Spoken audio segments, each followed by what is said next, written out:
Olá, sejam bem-vindos a mais uma aula do programa Aprender e Estudar em Casa. Meu nome é Arnaldo Rodrigues, sou o vosso professor de Comunicação e Expressão para o 12º ano de escolaridade das áreas CT, ES e Artes, as quais vão continuar a acontecer num contexto atípico e híbrido devido à situação pandémica que ainda se vive no país e no mundo. Por isso, o Ministério da Educação continua em estrita ligação com a OMS, a Unicef e o Ministério da Saúde para melhor prevenção dessa doença, principalmente no contexto escolar. De vocês, espera-se que nunca se esqueça de continuar a lavar as mãos, evitar abraços, beijinhos ou apertos de mãos, quanto mais não seja para se proteger a si e aos outros.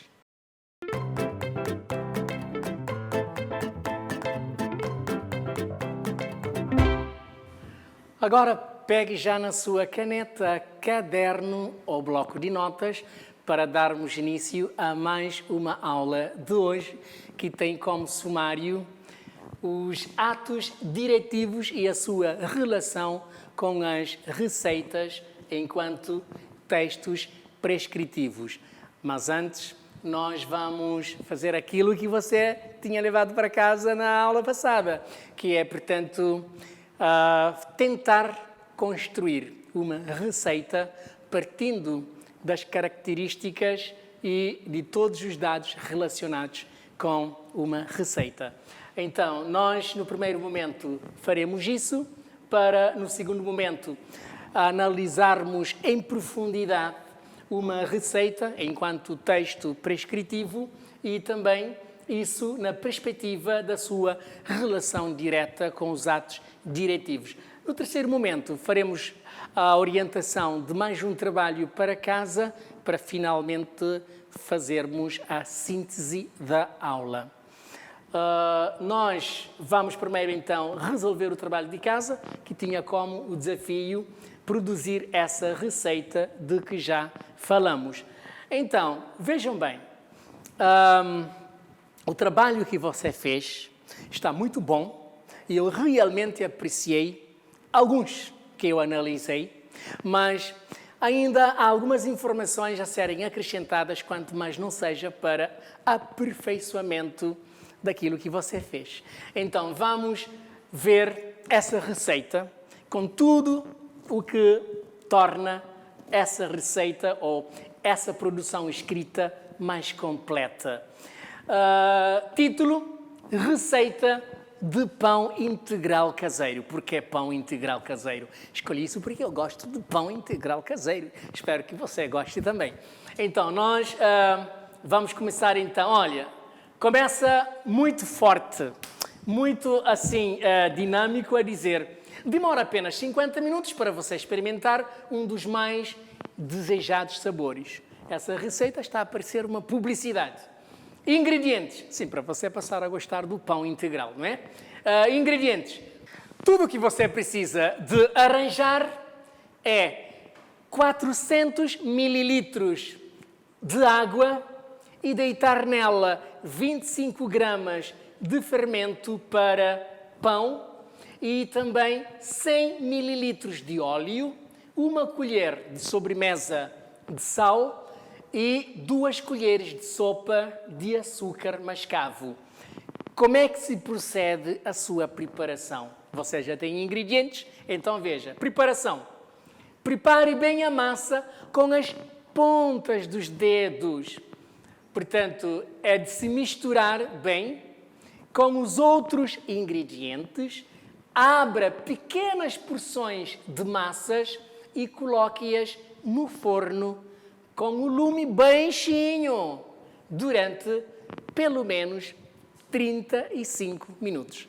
Ora, com tudo isto, você terá o pão integral caseiro mais desejável do mundo. E vamos então prosseguir desta feita com as características de um texto prescritivo para ver se na realidade essa receita cumpre com esses requisitos.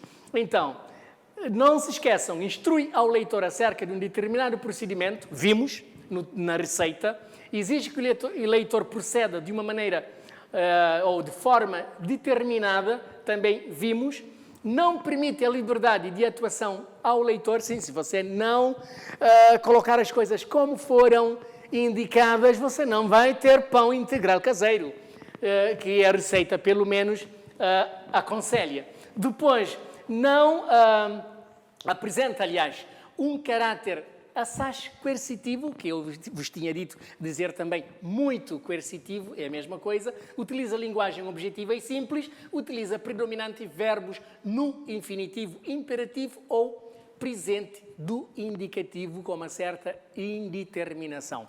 Eu creio que a receita que vocês construíram e que aqui nós aperfeiçoamos com dados adicionais cumprem com todos os requisitos de uma receita ideal em termos de linguagem, de características.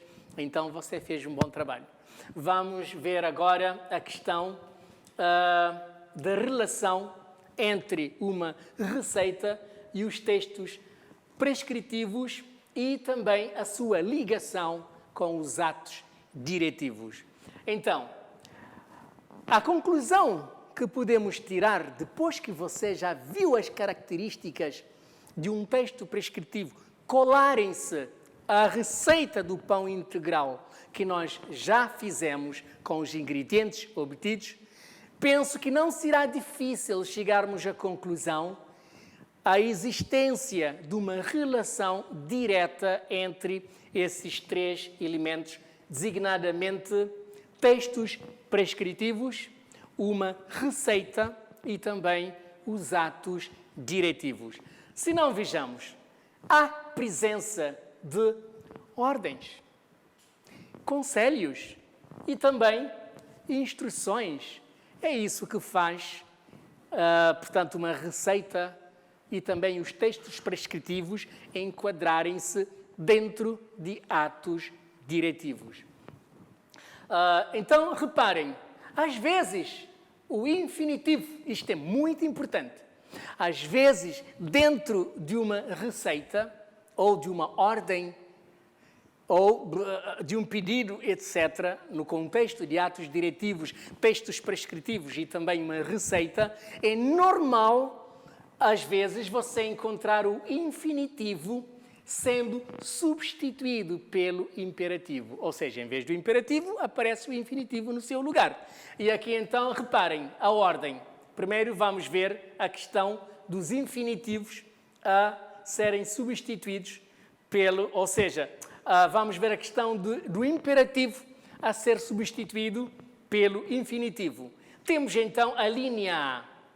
Preparar a massa, que é confrontado ou que é colocado no lugar de prepare a massa. A linha B, misturar com as pontas dos dedos, em vez de misture com a ponta dos dedos. A linha C, aos poucos, abrir pequenas porções de massa, em vez de aos poucos, abra pequenas porções de massa. Portanto, é só para vermos que é natural, em alguns casos, o infinitivo substituir o imperativo, mas o sentido é o mesmo. Aqui não há qualquer alteração semântica que seja. Vamos então ver outra característica, outras características. Portanto, a receita pode apresentar ainda outras informações, quais sejam grau de dificuldade, tempo médio de preparo, rendimento e também calorias. Em termos da linguagem, a receita, como não pretende confundir ninguém para não chegarmos ao objetivo pretendido, tem uma linguagem simples, objetiva, direta, uma linguagem clara. Depois, nós ainda podemos ver que uma receita que não seja isto, de fazer bolos e outras iguarias, porque nós também não somos glutões, já estamos a comer demais. Às vezes também podemos falar da receita médica. A receita médica também é um texto prescritivo. Está dentro dos atos diretivos. E quando se trata de uma receita médica, ela já é um bocadinho mais proibitiva. Porque, repara, na receita médica é normal você encontrar ali: não tome mais do que 3 colheres de chá por dia. Não alcance este remédio, ou não coloque este remédio ao alcance das crianças. Então, isto aqui é um caráter mais proibitivo, mas também é mais coercitivo, ou seja, você não tem a liberdade de escolha. Se é para não tomar mais do que 3 colheres de chá por dia, você não deve ultrapassar isto. Se é para não colocar no alcance das crianças, você não pode colocar isso ao alcance das crianças. Então, aqui não há uma opção. Por isso que se fala desta linguagem que eu não gosto. Da coação, da coerção, de coercitivo. Então, faz uso mais forte do imperativo afirmativo, mas também pode aparecer imperativo negativo. Se não, vejamos. A finalidade é o quê? A finalidade de uma receita médica, enquanto que se tratasse de uma receita culinária, a finalidade é não confundir quem faz o alimento. Então, quando se trata de uma receita médica, a finalidade é também não confundir, ou seja, levar o paciente a obter sucesso no tratamento e também a recuperar-se da doença. Temos alguns exemplos que nos podem elucidar ainda mais naquilo que já dissemos. Vejam, tome 3 colheres de sopa de xarope por dia entre as refeições. Já agora, por aquilo que você já ouviu dentro das explicações avançadas de uma receita médica, você enquadraria esta frase, este enunciado, dentro de um imperativo negativo ou afirmativo? Claro! Claro que é o imperativo afirmativo, porque está a dizer o quê? Tome, é uma permissão. Tome 3 colheres de sopa de xarope por dia entre as refeições. O imperativo é claramente afirmativo. E se fosse negativo, como é que seria? A linha B pode responder por você e mim. Vejam, na linha B, não coloque este remédio ao alcance das crianças, como há bocado eu disse. Então, este imperativo é claramente negativo, porque está a começar com o advérbio de negação. Não.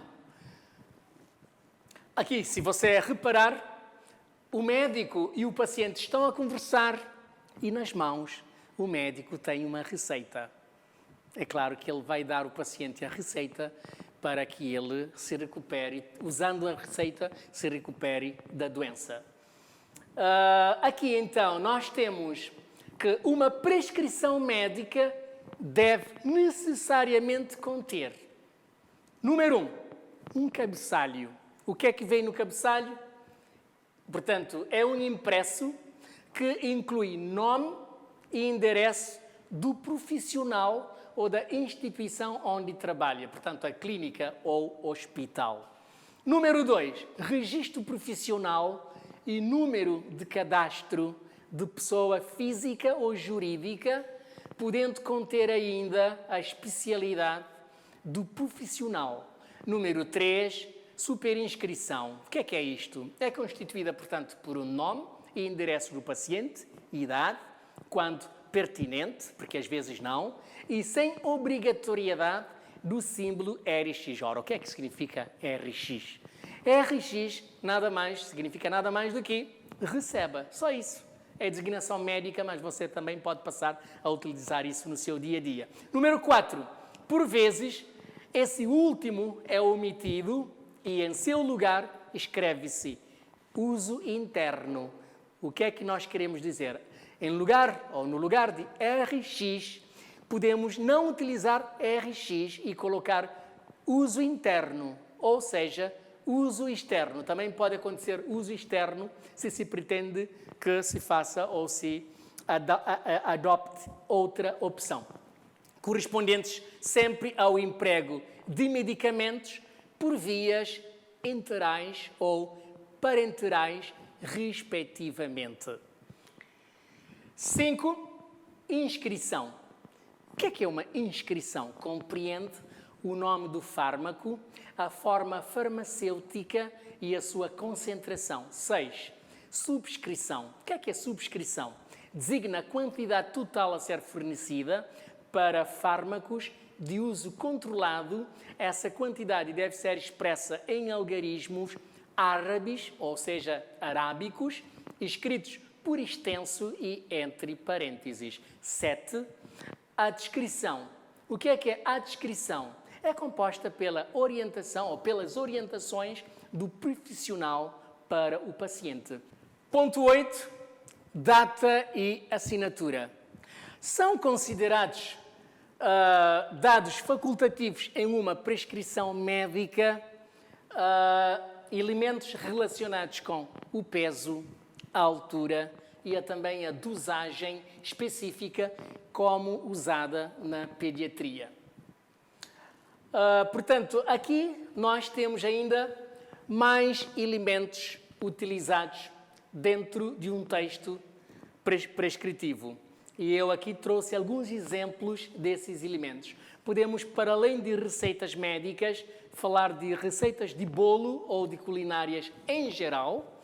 Temos ainda um manual de aparelho eletrónico, manual de uso de um programa, temos ainda manual de como usar ou aplicar algo. Tudo isso se enquadra dentro de textos prescritivos mais utilizados. Mas e que falar acerca de textos descritivos dentro desse contexto? Mas também podemos falar de alguns textos descritivos que também se enquadram dentro dos textos prescritivos. Quando se tratam, por exemplo, de textos descritivos como leis, normas, posturas e regulamentos. Eles são perfeitamente considerados, aqui neste caso, textos prescritivos.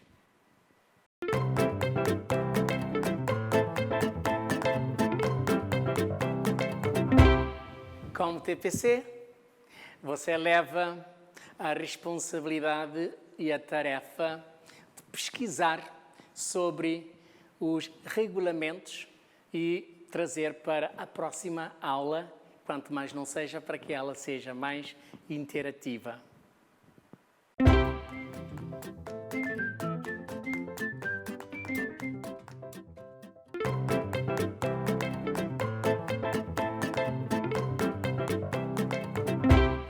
Agora é tempo de conferir o que é que você aprendeu durante esta aula.